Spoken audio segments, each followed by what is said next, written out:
Oke, sebelum kita mendengarkan firman Tuhan, kita bersatu di dalam doa. Tuhan, sungguh kami bersyukur di malam hari ini.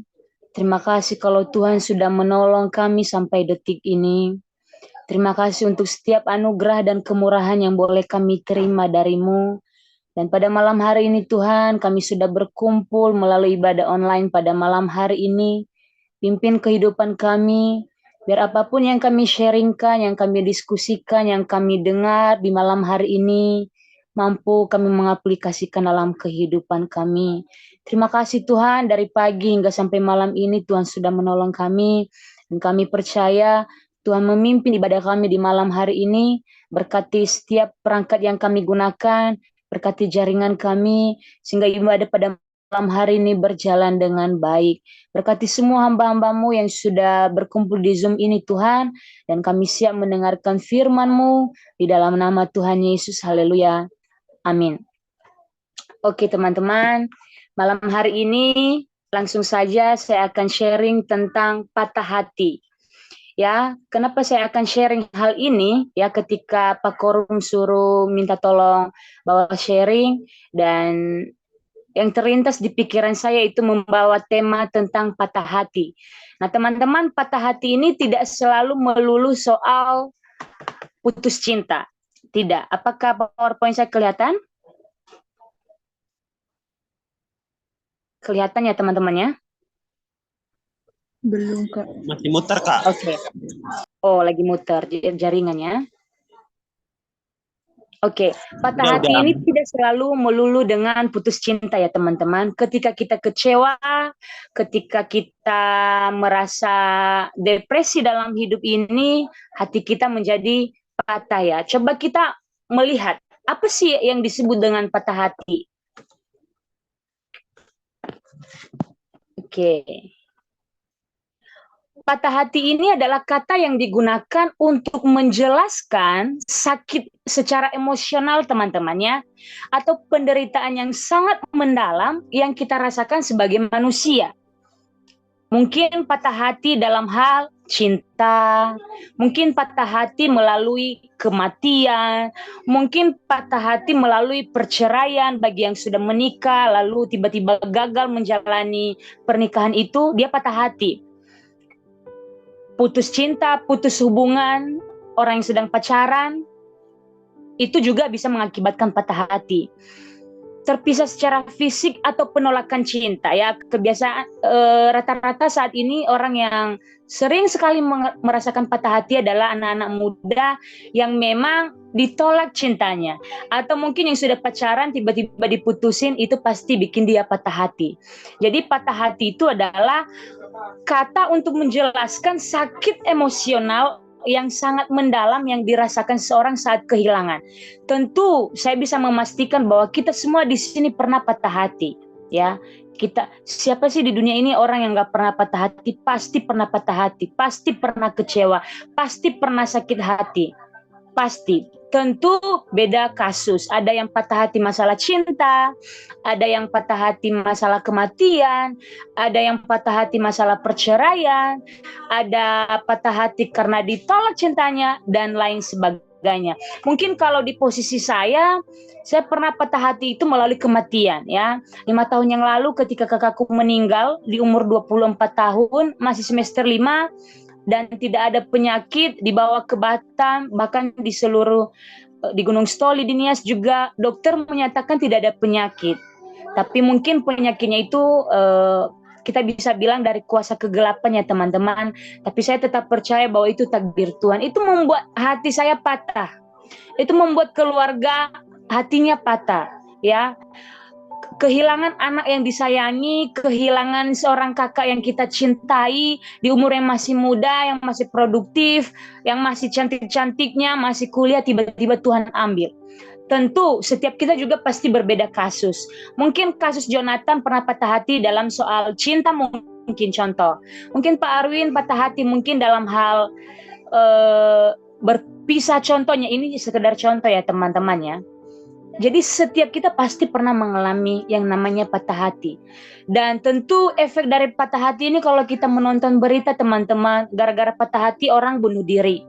Gara-gara patah hati orang melakukan hal-hal yang tidak terpuji seperti hidup dalam narkoba, pergaulan bebas, dan lain sebagainya.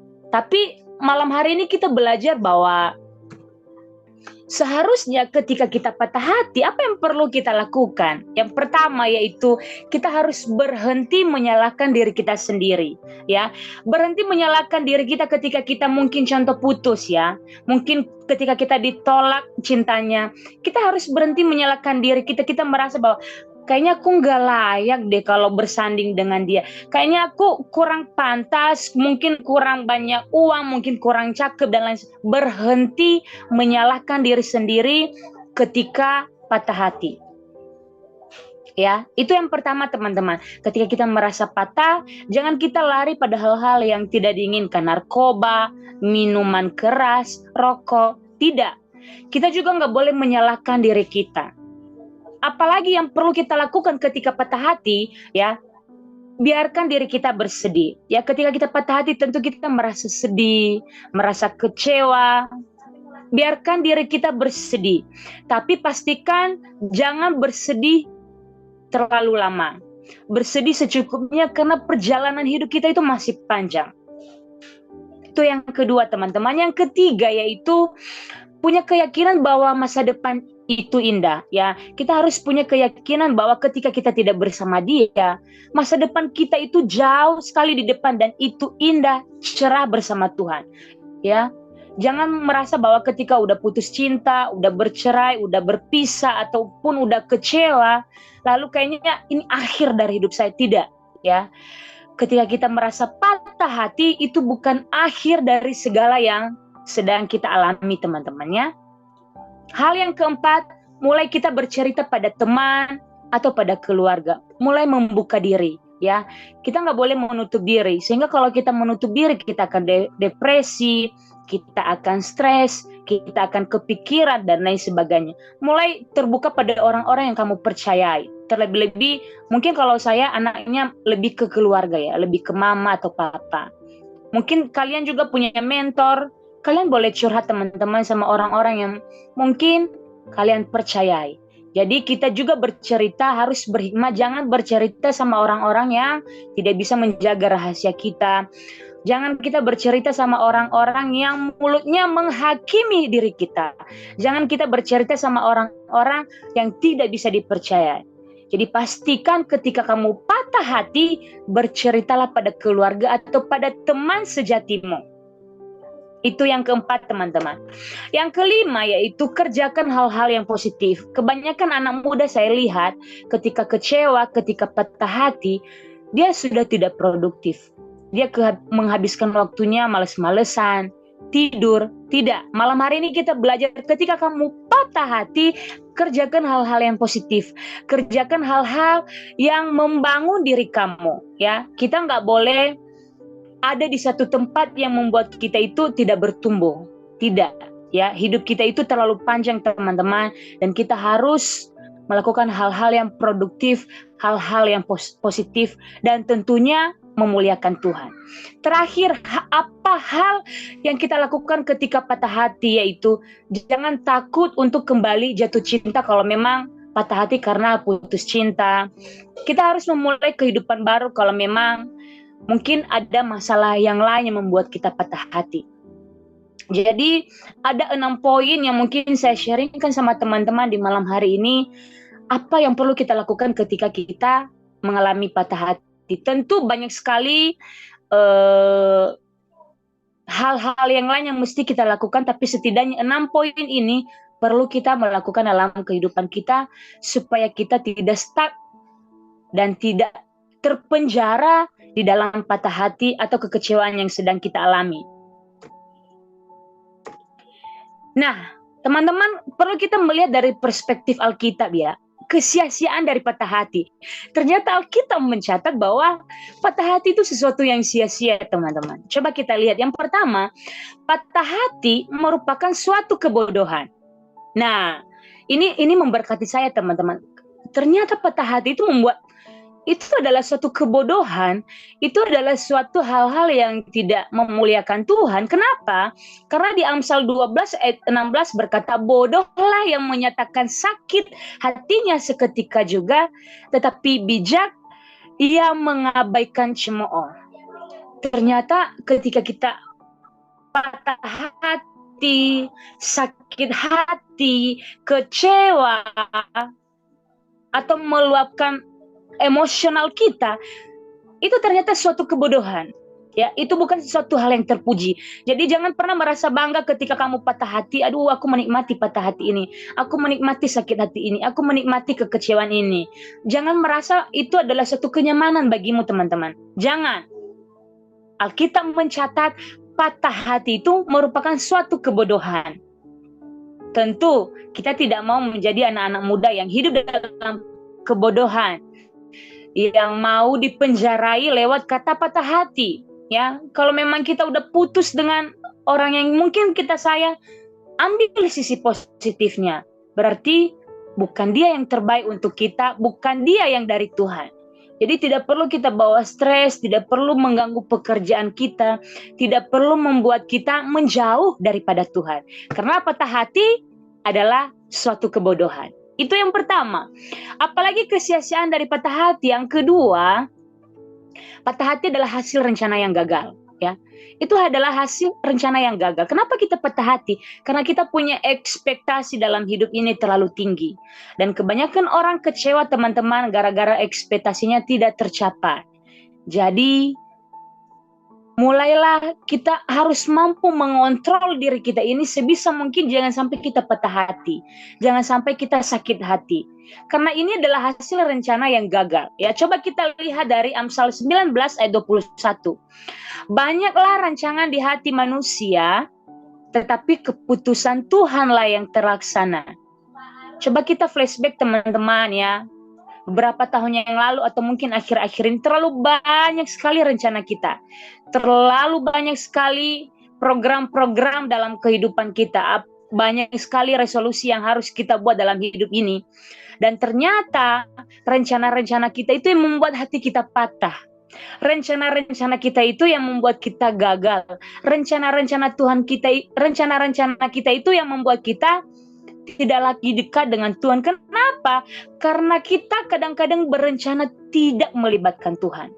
Anak muda menjalin hubungan, deketin cewek mungkin, atau mungkin deketin cowok, kadang-kadang tidak lagi bertanya dengan Tuhan apakah dia adalah jodoh kita, apakah dia yang terbaik bagi kita.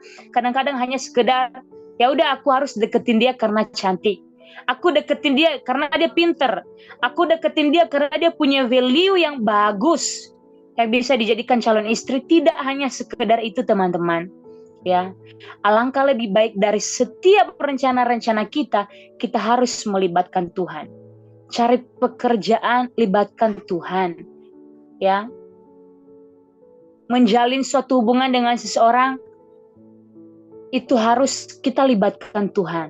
Ya, kalau kita mau hati kita ini benar-benar utuh, tidak patah, libatkan Tuhan. Karena patah hati itu adalah hasil rencana yang gagal dari rencana-rencana yang sudah kita buat, teman-teman. Jadi ada dua kesia-siaan yang Alkitab katakan tentang patah hati ini. Ya, patah hati suatu kebodohan, dan patah hati itu adalah hasil rencana yang gagal. Nah, coba kita lihat, teman-teman. Apa yang Alkitab katakan tentang patah hati ini? Ya, yang pertama, Tuhan tidak pernah meninggalkan kita. Jadi ketika engkau merasa patah hati, sakit hati, kecewa, percaya bahwa Tuhan itu tidak pernah meninggalkan kita. Justru kita yang sering meninggalkan Tuhan, teman-teman. Kita yang sering sekali meninggalkan Tuhan, sering tidak melibatkan Tuhan. Ya, kita membaca di Ulangan 31 ayat 8. Sebab Tuhan, Dia sendiri akan berjalan di depanmu, Dia sendiri akan menyertai engkau, Dia tidak akan membiarkan engkau dan tidak akan meninggalkan engkau. Janganlah takut dan janganlah patah hati. Ya, ini perkataan Tuhan kepada Yosua ketika Yosua memimpin bangsa Israel, teman-teman. Ya, kita tahu bahwa bangsa Israel itu adalah orang yang keras kepala, orang yang tidak mempercayai Tuhan, orang yang mengandalkan kepintarannya. Apa yang Tuhan sampaikan kepada Yosua? Jangan takut, aku tidak pernah meninggalkan kamu, Yosua. Jangan patah hati, jangan patah semangat. Perkataan yang sama Tuhan juga mengatakan kepada kita bahwa Tuhan tuh nggak pernah meninggalkan kita dalam kondisi apapun. Ya, justru kita yang sering lalai, justru kita yang sering meninggalkan Tuhan dalam setiap langkah-langkah hidup. Alkitab mengajarkan kita pada malam hari ini, ingat bahwa Tuhan tuh nggak pernah meninggalkan kita. Seburuk apapun suasana hati kita, dalam keadaan sulit apapun, patah hati terdalam apapun, sakit hati apapun, kekecewaan apapun, Tuhan bilang dia tidak pernah meninggalkan kita. Yang kedua, teman-teman, datang pada Tuhan. Harusnya ketika kita patah hati, kita tidak mencari alkohol. Harusnya ketika kita patah hati, kita tidak mencari narkoba. Harusnya ketika kita patah hati, kita tidak minum minuman keras, kita tidak merokok, kita tidak bergaul dengan orang-orang yang tidak membuat kita bertumbuh. Tapi apa firman Tuhan berkata, ketika kamu patah hati, datang pada Tuhan. Ya, seberapa anak muda sekarang ketika dia patah hati, dia pergi ke diskotik, dia pergi di tempat-tempat yang tidak memuliakan Tuhan. Alkitab mencatat malam hari ini mengingatkan kita, kalau kamu sedang patah, kalau kamu sedang bergumul, datang pada Tuhan. Mazmur 34 ayat 19 berkata, Tuhan itu dekat kepada orang-orang yang patah hati, dan ia menyelamatkan orang-orang yang remuk jiwanya. Tuhan kata dekat, berarti Tuhan itu sangat dekat dengan kita dalam keadaan pergumulan, dalam keadaan kesulitan, dalam patah semangat kita. Tuhan itu dekat dengan kita, teman-teman. Ya. Jadi ketika kita dalam keadaan patah hati, datang sama Tuhan. Jangan lari pada hal-hal yang bukan daripada Tuhan. Yang terakhir, teman-teman, Alkitab mencatat ketika kita patah hati, kita harus tetap bersuka cita. Mungkin kita merasa, bagaimana aku bisa bersuka cita, aku baru putus. Bagaimana aku bisa bersuka cita, aku baru ditolak cintanya. Bagaimana aku bisa bersuka cita, orang tuaku baru cerai. Bagaimana aku bisa bersuka cita, karyawanku, atasanku kemarin baru marah-marahin saya.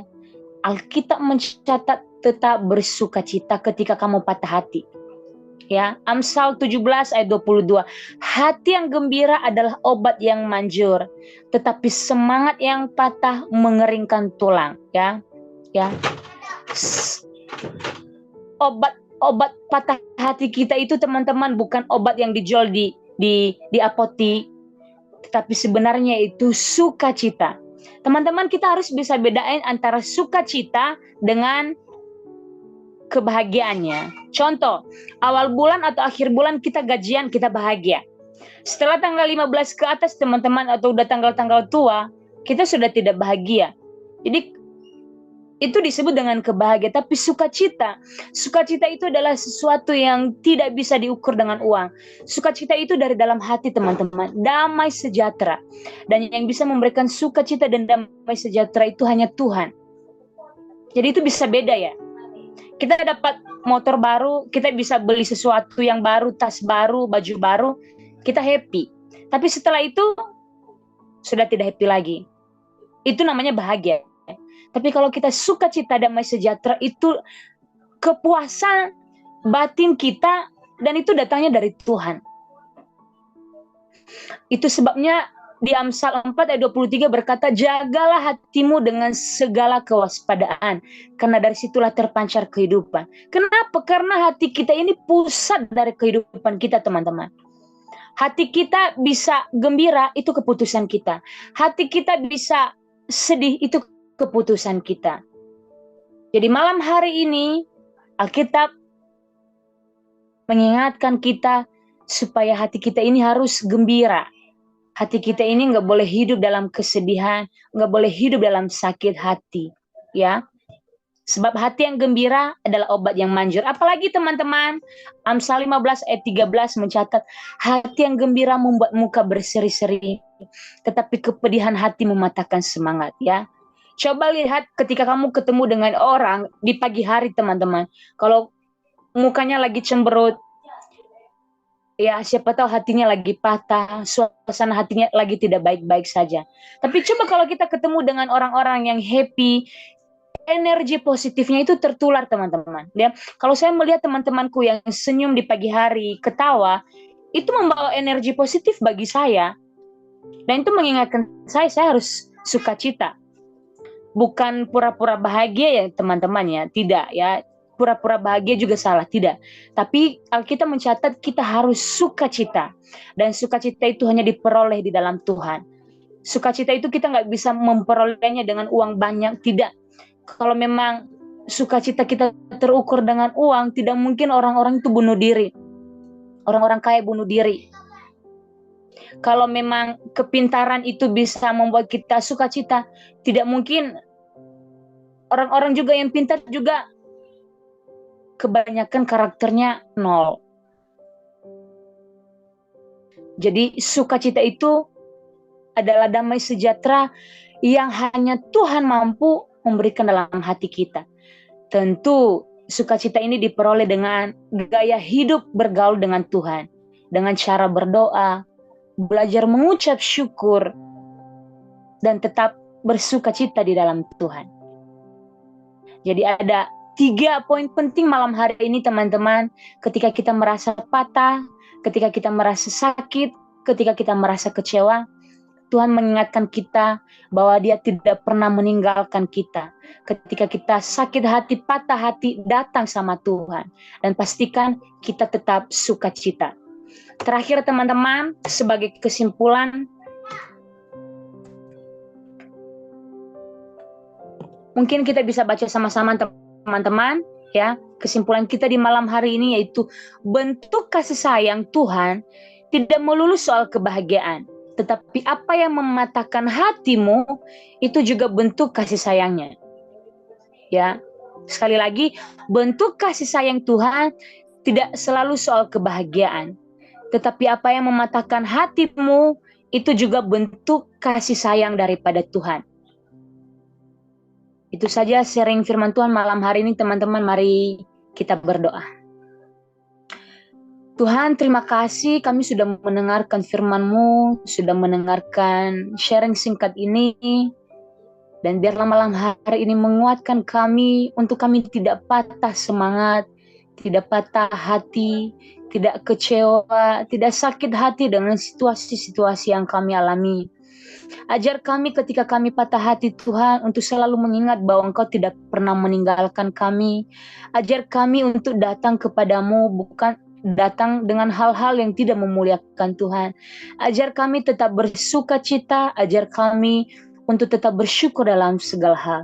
Terima kasih Tuhan, terima kasih, berkati semua teman-teman kami yang ada di Zoom ini. Engkau tahu setiap hati mereka Tuhan. Mungkin hati mereka ada yang sedang patah, ada yang sedang sakit hati, ada yang sedang bergumul, ada yang sedang kecewa, ada yang sedang sulit mengampuni. Namun Engkau mengingatkan kami malam hari ini bahwa Tuhan, kami harus datang padamu sehingga kami memperoleh sukacita dan kami tidak patah semangat di dalam Tuhan. Terima kasih Tuhan, terima kasih. Acara kami selanjutnya, diskusi kami selanjutnya kami serahkan ke dalam tangan-Mu. Hanya di dalam nama Tuhan Yesus kami sudah berdoa dan telah mengucap syukur. Haleluya. Amin. Saya serahkan kepada host. Amin. Tentu kasur. Teman-teman, malam hari ini kita belajar ya tentang patah hati ya. Yang gue dapat sih